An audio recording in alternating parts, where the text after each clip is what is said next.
पुरस्कार आशीष एंटरटेनमेंट। किसी भी सिंगर का दुगोला कार्यक्रम स्टेज शो देखने के लिए इस चैनल को सब्सक्राइब करो, बेल आइकन को जरूर दबाएं।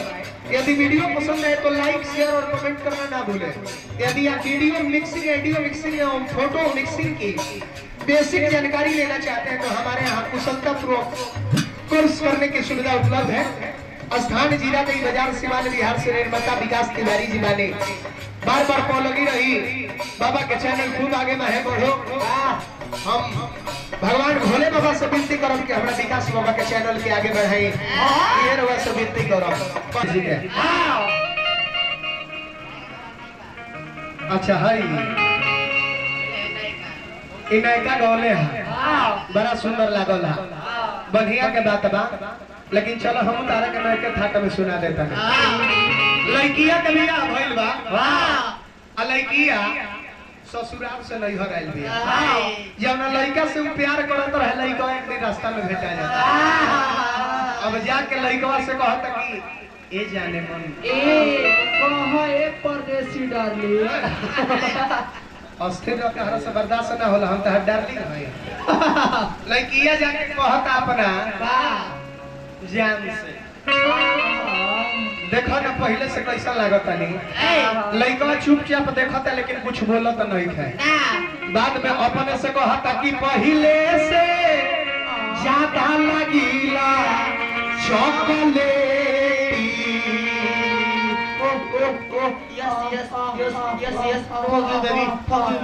हई दुइये महीना में निकलल बाटे पेटी।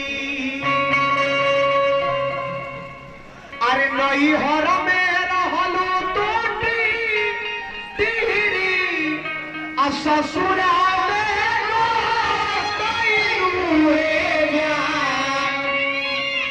तलागे सइए के बेलन रोटी अरे खइलू। देखो गोरसवैया लोग ब्यास जब गायकी करता तो उ कामना ब्यास के साथ पीछा से जोर लगावल जाला। जौना ब्यास के आवाज ना रहे, जौना ब्यास के पूंजी ना रहे ओकरा साथे बोल गल जैसे बूढ़ा ब्यास भइले। उनका में तू लोग हिचा जी हो। लेकिन हमरा आवाज बता हमरा साथे बोलल कोनो जरूरी नहीं, हमर क्वालिटी है अलग। लई है लइका गणेश से कहले का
दुनिया के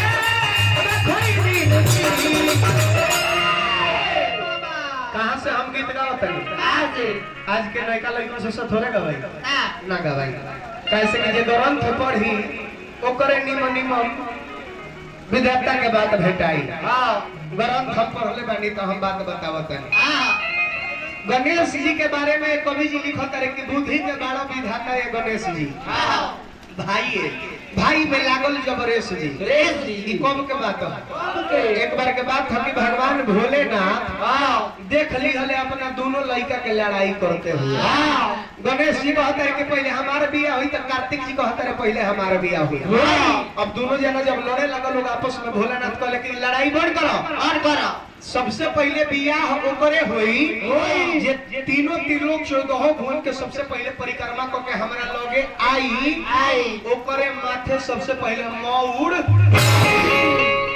अब कार्तिक जी के सवारी हम मोड़वा पर बैठल है पुरुष से उड़ के तीनों लोग चौदह घूम के भ्रमण करे लगले। गणेश जी पर गईले फेरे में किए भाई हमार सवारी बा मूस आ हम निकलम भ्रमण करे खातिर जहां बिल देखी वही जे जाए घूस। ई बुद्धि लगौले कइले का अपना माई बाबू के खूब सुंदर आसन देके वही आसन पर बैठा के 5 छली परिक्रमा करके भोलानाथ से कहते कि पिताजी अब हमार बियाह कइल जाओ। भोलानाथ कहले कि बर लइका कार्तिक गइल बारे अभी भ्रमण करे खातिर तू कहत बियाह कइल जाओ कैसे। गणेश जी देखी कितना सुंदर शब्द से जवाब दिले कहले कि पिताजी तीनों लोग चौदह भुवन भ्रमण कैला से का फायदा। हम सुनले बानी पढ़ले बानी कि माईए बाबू के चरनिया में चारों धाम पावल जाए। जिस घर में माता पिता हंसते नहीं उस घर में कभी देवी देवता बसते नहीं। जिस घर में माता पिता हंसते हैं उसी घर में देवी देवता। कर्म तेरी अच्छी है तो किस्मत तेरी दासी है, नीयत तेरी साफ है तो घर में ही मथुरा। बुद्धि के बारा विधाता एक नेसी अरे भाई में लागल जब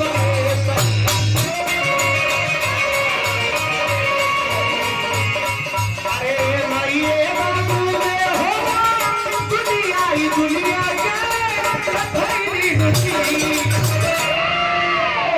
ए बाबा से पहले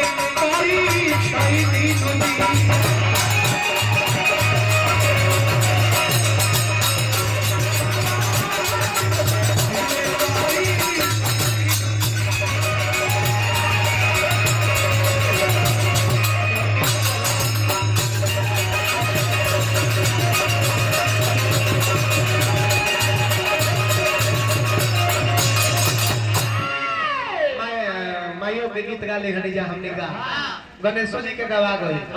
मन तो बनत लग कि हुड़का पर गाई लेकिन समय के नजाकत के देखते हुए डायरेक्ट हनुमान जी के करबन में समय रोशन जी के तब हवा गले बबुआ यही जे हो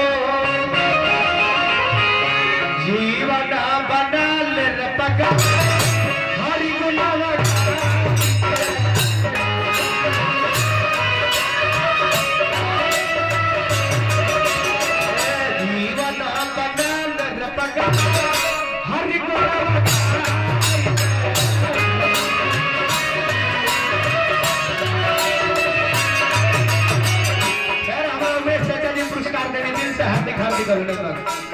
हनुमान जी खुश रहे जब प्रभु श्री राम के नाम लिखल जाला तो जब हनुमान जी उनका नाम लेबो उतना वो पर ना खुश रहिए जितना भगवान श्री राम के नाम लेबो। तो भगवान श्री राम के नाम लेते हैं कि भगवान श्री राम की भी पूजा होगा तो हनुमान जी की भी पूजा होगा।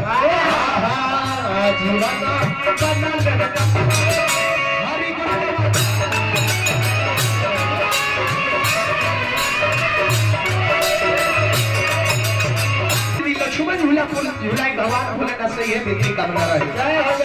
मैंने गीत किया गया मानव संस गायत्री बाबा ये गीत के गावत रहे कि जीवन बना ले पगला हरि गुणवा गाई थे। आज लोग भगवान के नाम नहीं खेले लेकिन पहले लोग मुक्ति पावे खातिर तरे खातिर ना जाने कई साल तक लोग तपस्या करते रह जाए। तपस्या करत में देह में घास भूसा जाम जाए दिया का लग जाओ तो वो भगवान के दर्शन ना हो क्या मुक्ति ना मिले। लेकिन आज वो जमाना नहीं कि आज के जमाना में कि राम नाम के भज ले बता जीवन सैया पारे पार। पुरस्कार आशीष एंटरटेनमेंट किसी भी सिंगर का दुगोला कार्यक्रम स्टेज शो देखने के लिए इस चैनल को सब्सक्राइब करो, बेल आइकन को जरूर दबाएं। यदि वीडियो पसंद है तो लाइक शेयर और कमेंट करना ना भूलें। यदि आप वीडियो मिक्सिंग ऑडियो मिक्सिंग या फोटो मिक्सिंग की बेसिक जानकारी लेना चाहते हैं तो हमारे यहाँ कुशलतापूर्वक कोर्स करने की सुविधा उपलब्ध है। स्थान जीरादेई बाजार सिवान बिहार से निर्माता विकास तिवारी जी माने बार कॉल लगी रही बाबा के चैनल खूब आगे में है बढ़ो। हम भगवान भोले बाबा से विनती करब कि हमरा विकास बाबा के चैनल के आगे बढ़ाई ये रवा से विनती करब। कहनी हम बिना हरि कृपा पकड़ियो ना डोले तो जब लोग के दया मर्जी ना होई कुछ ना होई। हमरा कहे का मतलब बा कि जीवन बना ले पगला हरि गुणवा गाई के ना तो भजन ना करबा तो जानता होई का हरि के भजन ना कइला घर